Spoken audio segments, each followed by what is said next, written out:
Hello everyone, we are Group 2 and we will be presenting about our experiment on the distillation of a liquid binary mixture.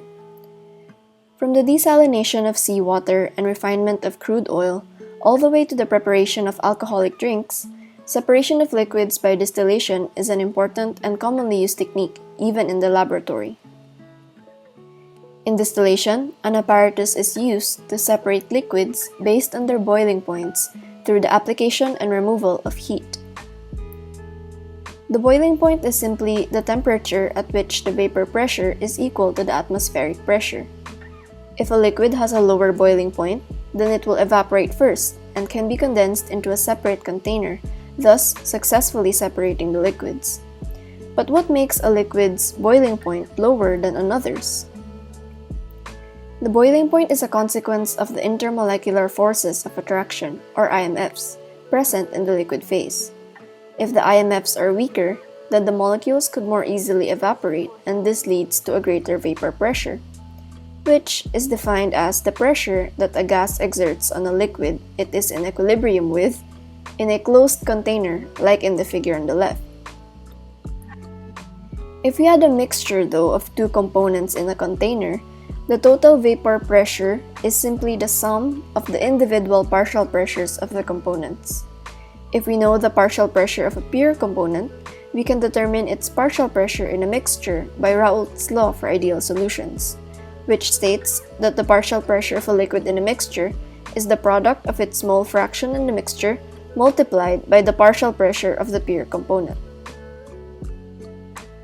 The composition of the mixture as distillation progresses can be seen through the distillation diagram, or the boiling point composition diagram as seen on this slide, with temperature plotted against the mole fraction of one of the components. The lower curve is for the liquid, while the upper curve represents vapor. To see how this diagram works, let's consider the mixture at point B, here. As we add heat to the system, it reaches the temperature Tb, and we draw a horizontal line from here until it reaches the vapor curve to the right. The vapor composition of B is therefore given by B' at temperature Tb. In this experiment, simple distillation was performed on the acetic acid water system.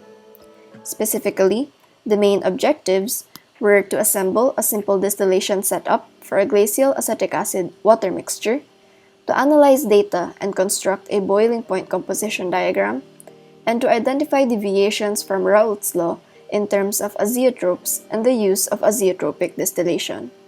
To perform the experiment, we must first assemble the simple distillation setup. The experiment needs a round bottom flask or distilling flask, a three-way connector, a thermometer adapter and a thermometer, a condenser, a vacuum adapter, a graduated cylinder, connectors, a spin bar, clamps, a stir plate, and a thermowell or other source of heat. Ideally, one should also have vacuum grease to connect some parts. However, no stir bar, stir plate, or vacuum grease was used. This is what the simple distillation setup should look like. However, instead of a receiving flask, a graduated cylinder was used, and instead of a Bunsen burner, a hot plate was used. Once the distillation setup was completed, the experiment may be done. 50 ml glacial acetic acid and 1 ml distilled water were mixed in a beaker. 1 ml of the prepared mixture was then added into each of the two Erlenmeyer flasks labeled L1. The rest was transferred to a distilling flask with boiling chips. The mixture was then slowly distilled, collecting the distillate in the graduated cylinder. The temperature was recorded when 3 ml of the distillate had been collected. Distillation was stopped by turning off the heat source when almost 6 ml of the distillate had been collected, and a temperature was recorded. 1 ml of the remaining solution in the distilling flask was placed in the two Erlenmeyer flasks labeled L1, and 2 ml of the distillate were pipetted into two Erlenmeyer flasks labeled B1. 5 ml of the distilled water was then added to the solution left in the distilling flask, with 1 to 2 ml being used to wash out the condenser. Heating was stopped, and 1 ml of the solution was pipetted into two Erlenmeyer flasks labeled L2. The solution was distilled slowly Once more, and 1 ml of the solution in the distilling flask was added to the L2 flask, while 2 ml of the distillate was added to flasks labeled B2. These steps were repeated with 10, 20, and 30 ml of the distilled water, and the solutions were placed in labeled flasks. Solutions from the distilling flask were placed in flasks labeled L3 to L5, while distillate was placed in flasks labeled V3 to V5. All 20 solutions were titrated with standardized 1 molar NaOH up to phenolphthalein endpoint. The mole percent of acetic acid was calculated per solution, and the boiling point composition diagram of the acetic acid water system was constructed by plotting boiling point against mole percent acetic acid. Let's now go over the results. First, the 3 trials of standardizing our titrant yielded an average molarity of 1.0152 molar sodium hydroxide. We calculated this based on the balanced chemical equation of potassium hydrogen phthalate and sodium hydroxide as shown on the right. Following this, here are the titrant volumes needed to reach the phenolphthalein endpoint for the titration of the liquid and vapor setups. Through titration, we can determine the amount of acetic acid in every mixture, since there is a 1:1 stoichiometric ratio between acetic acid and sodium hydroxide. This is why it is necessary to standardize the titrant to calculate a more accurate moles of acetic acid.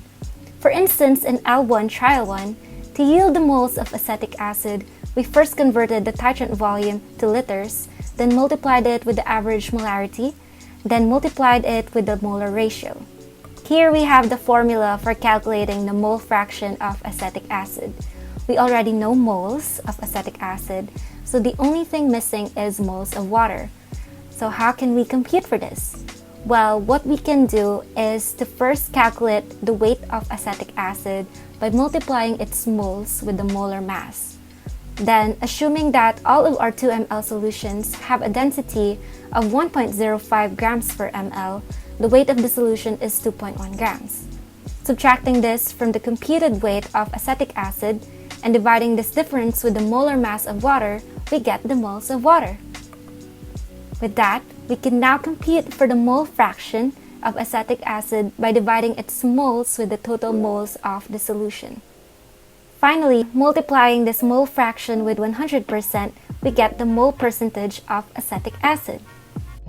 These are the calculated mole percentages of acetic acid in each titration reaction. It can be seen that there is a lower amount of acetic acid in the vapor than in the liquid solutions across all setups. Moreover, as expected, the setup with the highest boiling point also resulted with the highest amount of acetic acid with respect to their curves. Now, plotting the boiling point against the mole percentage of acetic acid, we obtain our system's boiling point composition diagram. There are 2 curves with upward slopes that we should note. One is the vapor composition curve in color pink that lies above the second, which is the liquid composition curve in color blue. Both of their best fit lines follow a polynomial function of order 2, plus their high R-squared values suggest that they are a good fit for our data. Aside from that, we observed that neither pure acetic acid nor pure water were obtained in our solutions. To understand our results, we must take a look at the structures and interactions of our components. You see, acetic acid and water form a miscible binary mixture, because the polar carboxyl group of acetic acid can form multiple strong hydrogen bonding interactions with the polar water. With respect to their like molecules, both of these polar compounds have London dispersion, dipole-dipole, and hydrogen bonding attractive forces. However, acetic acid displays a stronger hydrogen bonding between its like molecules due to its carbonyl and hydroxyl groups, whereas water only has the hydroxyl group to interact with. As a result, pure acetic acid has a lower vapor pressure than pure water, and this entails that acetic acid would have a higher boiling point at 118 degrees Celsius than pure water at 100 degrees Celsius. The heavier molecular weight of acetic acid is also a factor for its higher boiling point than water. For our miscible liquid binary system at constant pressure, the Gibbs phase rule outside the phase lines is equal to 2.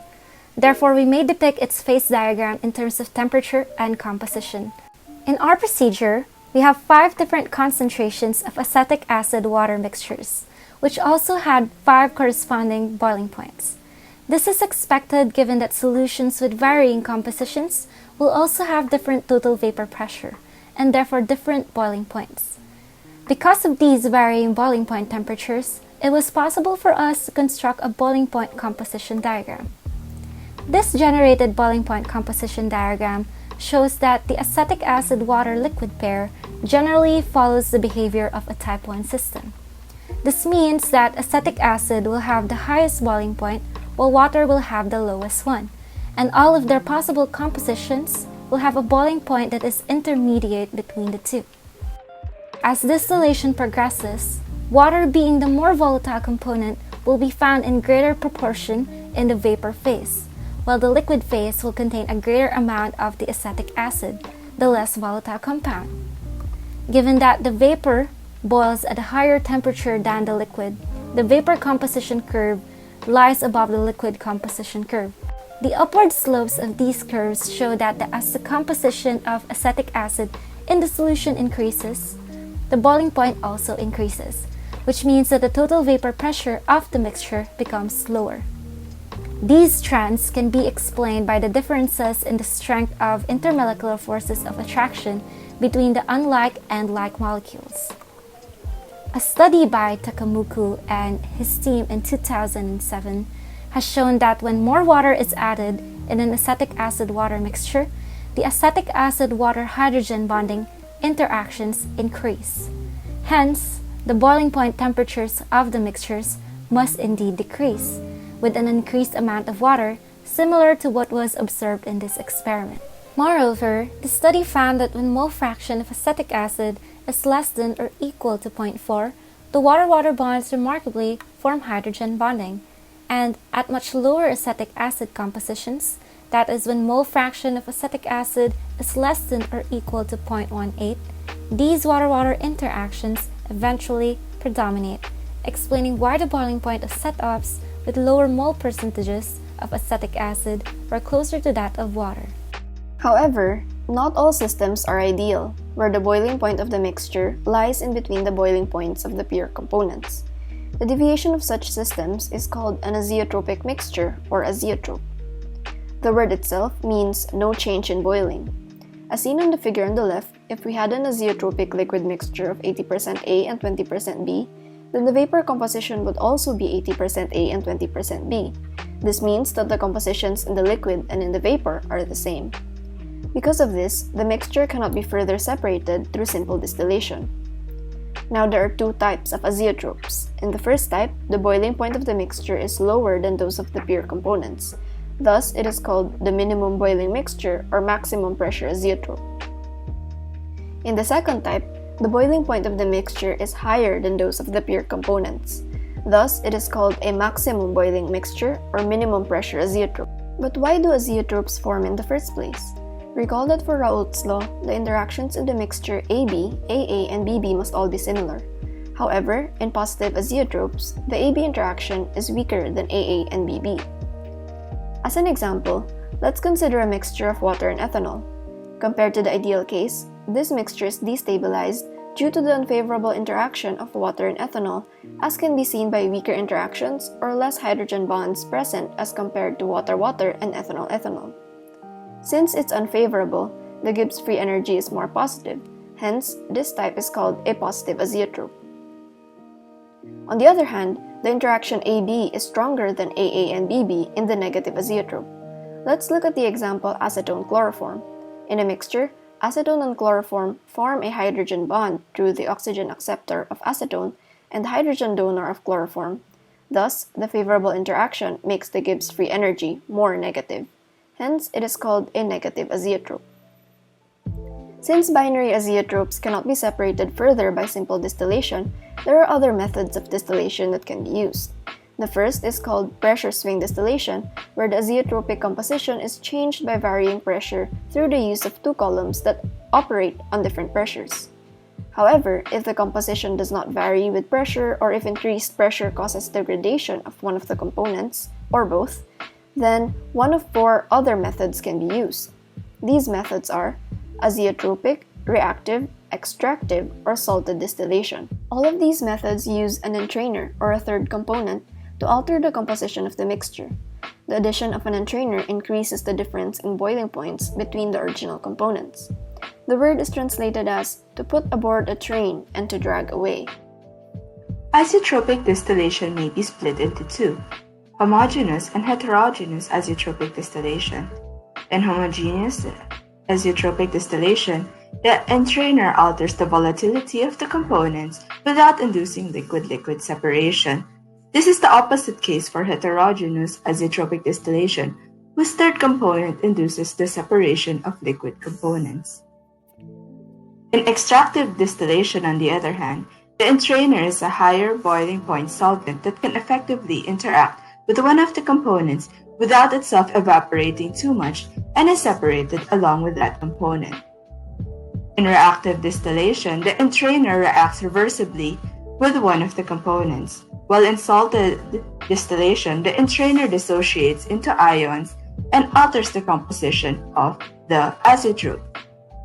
The factors that one must look at when deciding which method to use include economic considerations like energy consumption and the availability of potential entrainers for the target liquid system. Back to the acetic acid-water system that we are investigating, do you think an azeotropic mixture was formed? As seen in the figure, no azeotrope was formed. However, their boiling points are relatively close to each other. The boiling points of the water acetic acid mixture never went above or below the boiling points of the pure components with the highest or lowest boiling points. That is, the mixture never had a boiling point below water's, which is 100 degrees Celsius, nor ever had boiling points above acetic acids, which is 118 degrees Celsius. However, because the boiling points of the individual components are quite close together, other distillations may be used to better separate the two substances, such as azeotropic distillation. Azeotropic distillation, as discussed earlier, can also be used for components whose boiling points are close to each other. In fact, some known entrainers for acetic acid-water mixtures are ethyl N-valerate and 4-methyl-2-pentanone. This is arguably the most economical and practical way of separating the substances should contamination of acetic acid be allowed. Some possible sources of error in the simple distillation setup utilized in this experiment include uneven heating of the mixture, as the heat source used was a hot plate, which gives the most concentrated heat at the bottom of the distilling flask. Uneven heating means the temperature reading may be inaccurate. This may be offset by the use of boiling chips, which cause the heating to be a bit more even. Another source of error could be uneven mixing of the solution as it is being distilled. This means that the composition of the mixture may not be consistent throughout, causing the boiling points in the mixture to be different as composition differs within the mixture. Furthermore, air leaks at the point of connection of the condensers and adapters could have affected the distillation process by allowing vapor to escape through the openings. This means that the solution may not distill, or the amount of distillate may not be accurately collected, yet the amount of liquid in the distilling flask still goes down. In conclusion, simple distillation of an HOAc-H2O system was successfully performed. This is a type 1 system where the boiling point of the mixture is in between those of the pure components. HOAc has a higher boiling point than water and is thus less volatile since the boiling point of the mixture increases with increasing HOAc composition. And lastly, neither pure HOAc nor pure H2O were obtained due to the close proximity of their boiling points, 118 degrees Celsius and 100 degrees Celsius respectively. Because of the close proximity of the boiling points of acetic acid and water, it is difficult to separate these liquids through simple distillation alone. Thus, performing the experiment with azeotropic distillation or other distillation methods instead of simple distillation is recommended. It is also recommended to use a thermowell, a magnetic stirrer, and vacuum grease. Here is a list of our references. Thank you so much for listening. For questions, you may comment them down below. Thank you!